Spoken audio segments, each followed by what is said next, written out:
Well, guys, after just about 3 weeks of being in the Bay Area, I am finally leaving, but unfortunately, my truck is not coming with me. As you can see, this is not my truck. We have a lot to catch up on. There's a lot going on, guys. We got a lot to talk about. We're not going to do that here. I'm going to do that at my next destination. So we'll head over that way and we'll catch up with you over there and we'll sit down and have a chat.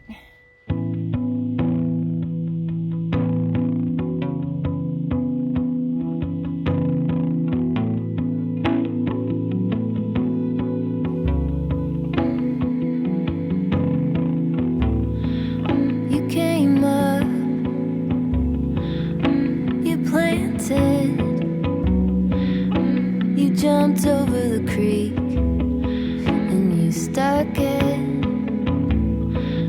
You're able and focused.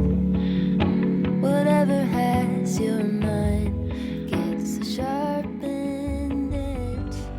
Welcome to beautiful South Lake Tahoe, everyone. This is only my second time here. I visited Lake Tahoe when I first hit the road full time, when I still had my truck camper. It was back in 2019. I didn't make a video for it. It was I was in kind of a funk at the time, so I didn't make a video, but I will share some of it with you now, probably not a whole lot because it's going to be a real quick trip. And the reason that I'm in South Lake Tahoe is because I'm heading back to home base. This was on the way, so I thought I'd break up the drive a little bit and stop here and kind of just process all that has just happened.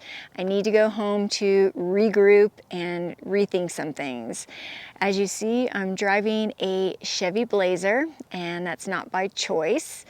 Unfortunately, I was traveling up here in my truck and the engine light came on.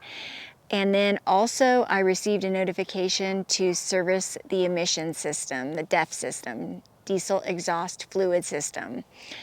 I took it to a dealership in Novato, California. They had it for a day and a half or so before they could figure out what was going on.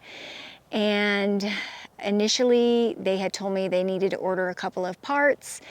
He couldn't give me an exact date, but he thought it sounded like potentially just a couple of days. Unfortunately, I received some bad news yesterday, and that was that one of the parts is on back order.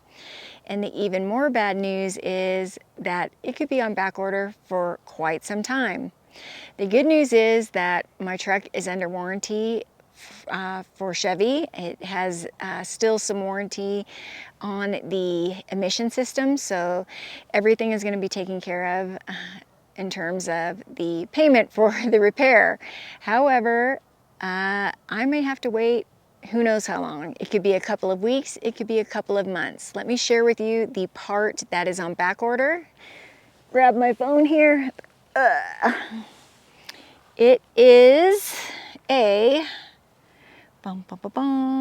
give me a second. It is an NOx sensor 2. Also, the EGR valve needs to be replaced, which they do have that part, but the NOx sensor 2 is the one that's on back order. And I have since been doing some research, and it sounds like it's pretty common that these are on back order, and it can be a very long wait. The unfortunate thing is I cannot drive the truck because if I do, I risk causing major damage to it. And I can't take a part, like an aftermarket part or anything like that, because that would void the warranty. So I'm kind of stuck at this point. The only vehicle they had to offer me as a loaner vehicle was this Chevy Blazer. It's an electric vehicle. And it's pretty much a horrible situation for me because I just drove from Novato to here and I've already had to charge it. It takes over an hour to charge it to 100%. And a lot of the places that I travel are in remote areas. So that is going to be an interesting situation to navigate. At this point, I'm considering it a challenge, and I am going to face it head on. I am going to continue to create content, and it's going to have to be out of this vehicle for the time being. So I'm trying to get creative. I'm trying to think of things that I can do. Obviously, I can backpack. That's one thing. I can do more backpacking. It is winter, so that limits the selection of places that I can go. And I can also do things like what I did with my Death Valley video recently, where I stayed in some different types of options for lodging, which was a canvas tent and one was a cabin. Luckily, I was invited to visit that resort, the Panamint Springs Resort, so there was no charge to me for that. But if I have to pay for some certain lodging just to get through this period, then I may have to do that. Also, I can still camp out of that vehicle, so that's one of the reasons I do want to go back to home base to regroup. I want to kind of pare down my items further so that it's not stuffed with so much stuff. I had to remove everything that I could from the truck and put it in a much smaller vehicle. So I'm gonna have to pare some things down and rethink what I'll be taking, and just rethink where I'll be going and how I'll be doing it during this time. Obviously, I'll have to take into consideration stopping at electric vehicle stations to recharge along the way. Luckily, the car, when you plug in your route to the GPS, it does tell you along your route where the EV stations are. I've already discovered that it doesn't make it as far as what it tells you initially. I was supposed to get 320 miles to get here, or to get home essentially, and it was about 178 miles to get here, and by the time I got here I only had 65 miles left, so that's why I had to charge it. It's stressful, to say the least. It's definitely, a challenge, especially because this is my livelihood, and I'm gonna have to get real creative in order to live out of this vehicle for the time being, but I would like your help as well. I would like to know what suggestions you all might have. If anyone has a place they'd like me to come feature on the channel during this time that I could drive to, much like the Death Valley situation, I'd be open to doing something like that. Whatever suggestions that you have, go ahead and drop them in the comments below, because I'd be open to hearing. You guys are so creative and you come up with some amazing ideas, so I'd love to hear about it. Also, if you watched my last video, you saw that my camera fell, and I have an update on that, but I'm gonna share that with you a little bit later. One thing at a time here. I will share that with you in this video, but not yet. For tonight, I did get a room here in South Lake Tahoe. They do have some campgrounds that are open here, and I did look into that. However, they are pretty pricey. So I found a hotel room where I will be warm and cozy for less money than it was for a tent camping site at one of the local campgrounds here. So that's what I'll be doing tonight. Might have an interesting dinner to make. They said they had some grills there, so I might grill up some dinner at the hotel. We'll see how it all plays out, but let me show you some of the beautiful scenery that's surrounding me right now, and then we'll continue on. Wow guys, I need this AG1 right now more than ever because things are so chaotic. And with a new year, you don't have to resort to wild health routine changes. Sometimes it's the small things that you do daily that help you through all the chaos that life has to offer. And right now, I'm definitely in the middle of that chaos. AG1 is a daily health habit that contains 75 vitamins and minerals, prebiotics, probiotics. It is good for gut health, it supports immunity, and those are all the things that I need right now. I have been taking my AG1 for about 6 years now, over 6 years now, and it is an integral part of my daily morning routine. AG1 replaces the need for multivitamins, probiotics, and more. Another reason that I love AG1 is that it supports energy production, and that is something that with my active lifestyle and all the traveling that I do, it's super important to me. As you probably recently saw, I got off of a multi-day backpacking trip, and I definitely couldn't get up and trudge all those miles every single day without the support and help of my AG1. With these convenient travel packs too, it is so easy to take anywhere. For those of you that haven't tried AG1 yet, I highly recommend that you do. You can head to my link below or scan the QR code here, and you will get 3 free travel packs of AG1, 3 packs of AGZ. You'll also get a bottle of D3K2 along with your welcome kit, which includes a shaker and a scoop, all with your first subscription. Thank you once again to AG1 for sponsoring this video.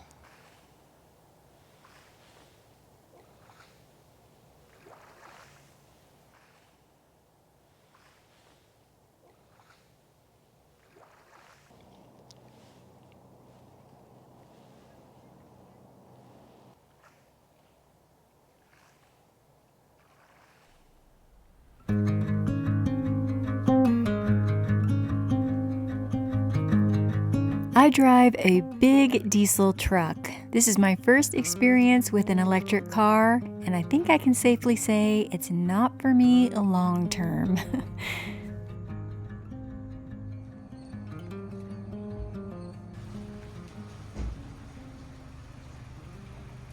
Okay, we just got checked in here at the Three Peaks Beach Resort, which I actually found on Airbnb, even though it's a hotel. And it's really charming. It was only $56, I think. Let me give you a little tour. Over here, there is a little water closet, toilet, shower. Very nice. Swing over this way, and a sink and a funky mirror, which I really like. I think it's really cute and charming. I like the paint. I like the wallpaper, cool chair, a credenza, a microwave, beautiful view, or not a beautiful view. I mean, there's not much of a view, but I like the forested look. Some pine trees and some snow, and then the bed area. I think it's really cute. Very reasonably priced as well.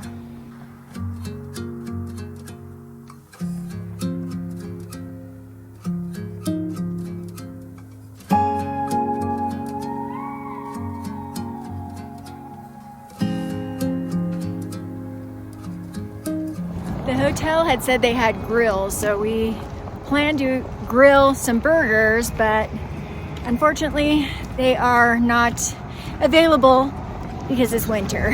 So we are going out for a burger instead. Lake Tahoe is a major tourist attraction in both Nevada and California. It is home to winter sports, summer outdoor recreation, and scenery enjoyed throughout the year. Snow and ski resorts are a significant part of the area's economy and reputation. The Nevada side also offers several lakeside casino resorts with highways providing year-round access to the entire area. The lake, the Nevada side with casinos, the village with restaurants and shops were all within walking distance of our hotel. We opted for dinner at the California Burger, and it was an excellent choice. We were able to walk, and the burger was delicious. Lake Tahoe, in addition to its panoramic beauty, is well known for its blizzards. Luckily, we caught it during some nice weather. Sorry I lost you all last night. I just wanted to have a relaxing night after dinner. The burgers were awesome at California Burger, and it was a brisk walk back here to the hotel where I watched a Wes Anderson film. I've been getting into watching Wes Anderson films again, especially since I had some time stuck in a hotel. I watched Life Aquatic, Midnight Kingdom, or Moonlight Kingdom, I think it's called. And then last night watched Rushmore. I've had a lot of you ask me about my camera, my Sony RX100. It took a fall on my last backpacking trip and it fell right onto the lens. It's got a retractable fixed lens and it fell right onto the lens. The lens no longer retracts and it just says to turn the camera on and turn it back off. You can hear the motor trying to open and close the lens, but it does not function. I actually did have the camera insured through a policy with State Farm. I took out a personal articles policy when I first hit the road back in 2019. I did tell them at the time that I was using my cameras for some photography that I was selling, but they did not ask me for any update on usages throughout the years. I added that camera on in 2024 and unfortunately they have a loophole, which I think a lot of insurance companies tend to do, and because I was telling the truth about the use of the camera, I said I was using it for work as a content creator. They said because I was using it for work, the personal articles policy does not cover it. So they're not going to reimburse me. My claim was denied and I will now have to pay out of pocket to have it repaired.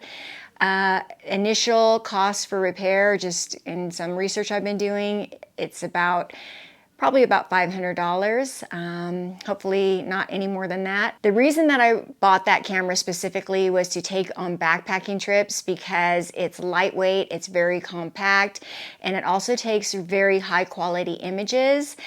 And I wanted that because I'm going to these remote, beautiful places that you only see going by foot. And I wanted to be able to take high quality images that I could then utilize or sell on my website. So it's important for me to have that camera. I don't know when I'll have it repaired, but that's the status of that now. So I actually had found out that news just before I got the news about my truck. It has been a heck of a week.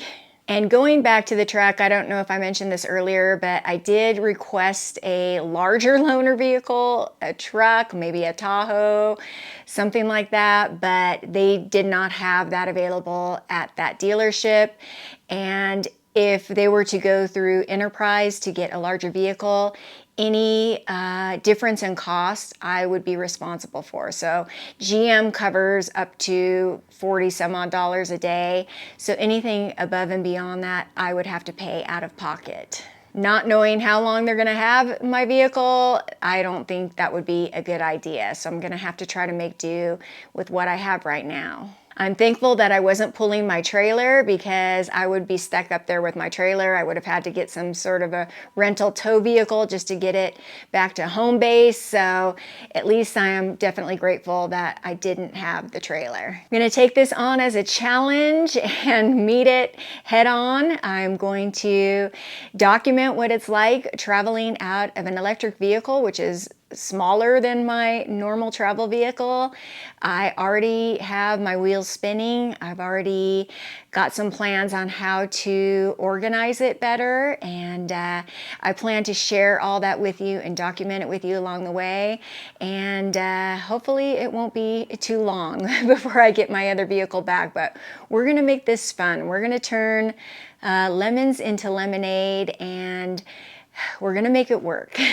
One of the important things that I would like to bring to you with this channel is an escape, a place to relax, a place for calming, a place to share the beauty that I see throughout the US and other countries. And it really pains me to have to share bad news with you, but I also need to keep it real and show you realistically what it's like living on the road and the things that can happen when you travel for a living and how to navigate through those situations. I think it's really important to keep it real. And obviously this is not something I can keep a secret because I'll be traveling out of this vehicle for the time being. So sorry to have to bring you bad news this week, but we're gonna make it fun and we're gonna make the most of it. I wanna thank you all for your support. It truly means the world to me. I'm looking forward to hearing your suggestions and ideas in the comments below and getting through all of this together. Thank you so much for watching this video. The next one should be a lot more fun. And yeah, I'll see you all on the next adventure. See you soon, everybody. Thank you. Bye-bye.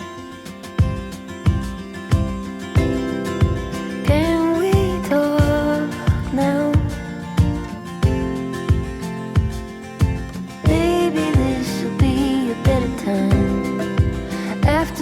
fall.